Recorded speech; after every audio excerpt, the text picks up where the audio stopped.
chora assim, chora.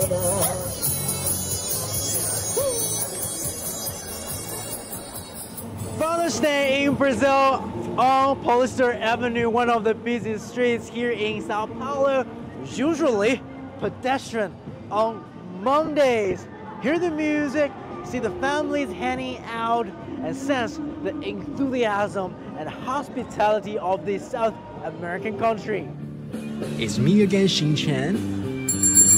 And this summer we took Mega World to Brazil. We flew almost 30 hours to get here, so it's very far. But as I explore the country and meet new friends, I discovered the complex links between China and Brazil, and it's all about the people. Back in China, it's the summer season, but down in the southern hemisphere, it's a dry and arid time for Brazil. We began our journey with a 3-hour drive out of Sao Paulo, arriving at a state-of-the-art manufacturing facility. Here, thousands of construction machines perfectly aligned and on display. Luckily for me, my new friend Matthias is also here. 100% electric. Electric. 0% of carbon emission. Oh, okay. Matthias Ribeiro is an engineer who helps these construction machines from China to be customized for the Brazilian market. And now the trend is bringing Chinese new energy technologies here to Brazil. Before these beasts can be rolled out into the market, it's Matthias' team which makes changes and modifications to appeal to the locals. Matthias joined XCMG by the end of 2020. He has built his team from 8 people to 45 now. So this is the team. Yeah. And what do you guys actually do? So many problems, different problems. How many problems a day? Like how many problems are there? A lot. When do you guys get into the office? At 7:45. 7:45? Yes, Damn, yes. that's pretty early. Yeah. Yeah, that's early. That's very early for you, isn't it? Yeah. It will be an 8 to 9 hour shift, all to improve machine performance in Brazil. XCMG is a leading machinery producer from China. With Brazil's advanced mining industry, it seemed logical for the Chinese brand to land in Brazil. The transition, however, hasn't been so easy. Local machineries have been dominated by Western brands for a very long time. The customers didn't believe in our machines. Yes, they didn't trust in our machines. But when I arrive here and understand more about our machines, I really know that our machines is very, very good. Building the manufacturing base in Brazil cost the Chinese firm some $300 million. Perhaps a worthy investment, as this year marks a decade since the company entered the Brazilian market. And this dedication to invest in Brazil for Brazil is beginning to resonate with the local people. 我们的竞争对手吧，是他们从1940几年就已经开始进入巴西市场，在巴西已经深深的耕耘了70、80年。中国制造业在整个巴西人心目中，或在南美人心目中，从原来的低端走向了高端。由于中国制造业的发展，带动了我们一个品牌的发展。 Vale is one of the largest mining companies in the world, a proud Brazilian enterprise. The firm's history of doing business with China stretches over half a century. We're very proud of our relationship with China. We've been actually starting our commercial relationship with China even before Brazil started its commercial relationship with China. In addition to raw materials trade, Chinese machines are also working in Brazilian mines.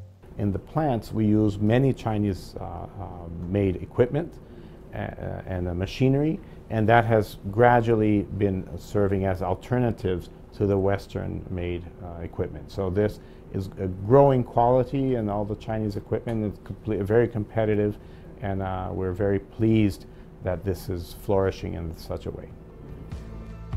China and Brazil share many similarities in pursuing green and sustainable development. That eco-friendly drive not only applies to machinery and industry equipment, but is also a growing trend when it comes to people's daily lives and how they commute. And this year, is Chinese car manufacturer BYD's latest offering to the Brazilian market, a new energy-powered pickup truck. Let's come on board. The truck doesn't look much different than regular trucks, big and beefy. And start the car. Just a couple beeps. Hear that. This new offering of a hybrid pickup truck is said to be more powerful than gasoline ones with a 0 to 100 kilometers per hour in under 6 seconds. But it's super quiet, isn't it? And this is amazing. This is amazing car. It's much more powerful. It's a regular pickup in Brazil, has around 230 horsepower. This car has more than 400 horsepower. It's amazing. Pickups are a booming segment in Brazil, and now they can be green too. Popularity of NEVs in Brazil is rising fast. In 2023, sales of electric vehicles in Brazil almost doubled compared to the previous year. And it is easy for people nowadays to spot Chinese new energy vehicles on streets of metros such as Sao Paulo. China is the leader of cars. But I think the technology and the future is electric car or hybrid car. Actually, the price of the recharging cars in Brazil is really not expensive. And for BYD, the company accounts for 40% of the local NEV market. In major parts, the cars in Brazil is gasoline. Yes. And produced in Brazil only gasoline. And we make the movement of this. With BYD, we grow the market more than 10 times. Yes. And now with the local production of electric vehicles, hybrid vehicles, what is happening? The other OEMs start to make this movement too.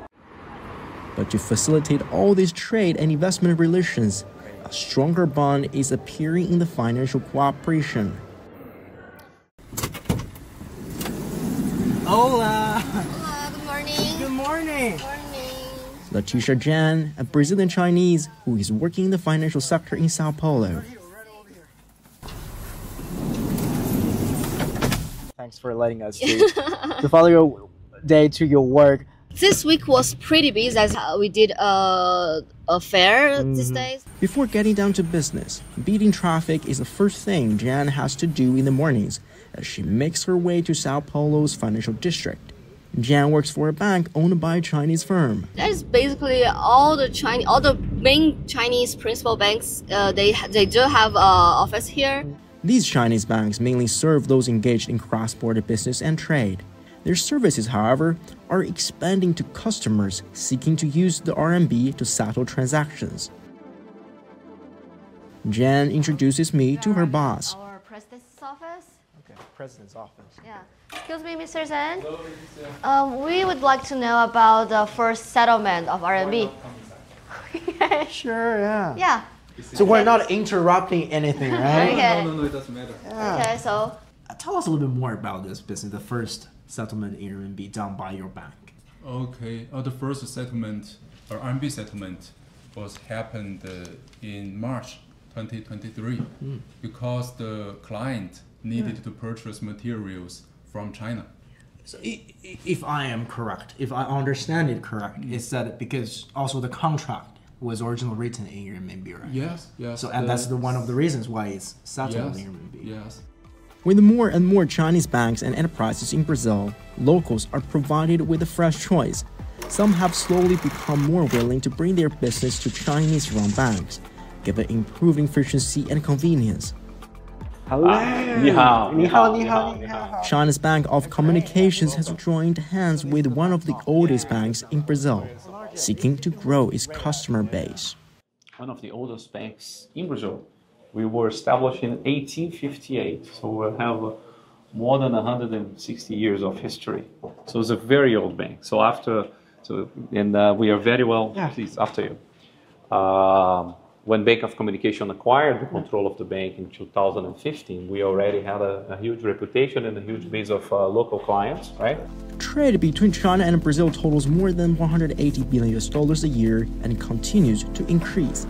Settlements in the country's direct currencies are becoming more appealing.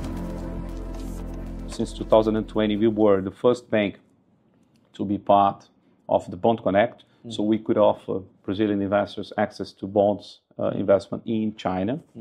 And since last year, we joined CIPS, and this was a major change. CIPS stands for Cross-Border Interbank Payment System, a system for RMB cross-border settlements. Since then, we have been witnessing an increasing trend in the use of renminbi to settle transactions, be them trade transactions or investment transactions, directly from renminbi to Brazilian real. Now we can definitely see the closer tie between China and Brazil, and with the possibility of more settlements in renminbi. Sure. And a direct exchange between the two currencies.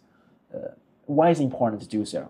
And what we see is that, first, there is a cost benefit because you do not need to do two FXs to send the money to China or from China to Brazil. Because before you would need to change your renminbi to dollar and then dollar to BRL, or the Brazilian, the same thing, from BRL to dollar and then to renminbi. So you have one last step, which clearly brings an economic benefit, reducing transaction cost, but also operationally, being connected to the China's settlement infrastructure and the banking infrastructure, we can do it much faster. Banks like these have laid a solid foundation for cross-border transactions, allowing large corporations to do business seamlessly. But how has the China-Brazil partnership brought benefit to the average local family or even individual? Well, cooperation deals between the two countries are aiming to do just that, support smaller households. A lot of that focus is on Chinese farming machinery and in Brazil's agriculture sector. And how they come together? One point of congregation is in Brazil's northeast, where less than 2% of small farmers have access to machinery. Brazil's Landless Workers Movement is the organization that pushed for this agreement with China. I met the founder of the movement. E aí nós tivemos a oportunidade de cumprimentar o presidente Xi. E eu fiquei muito impactado pela simplicidade dele, afinal, é um personagem já da história do século XXI. E foi um encontro muito formal e respeitoso. Stedel strongly believes that cooperation and development should always be rooted in the people. O que nós precisamos é juntar esforços e desenvolver novas tecnologias em parceria para resolver os problemas fundamentais da população, que são a alimentação, que é a educação. Nós precisamos da tecnologia chinesa para aumentar os programas de educação no Brasil e, com isso, então, nós conseguirmos um desenvolvimento que beneficie os dois povos e, ao mesmo tempo, represente uma alternativa à exploração que os imperialistas dos Estados Unidos sempre fizeram na América Latina.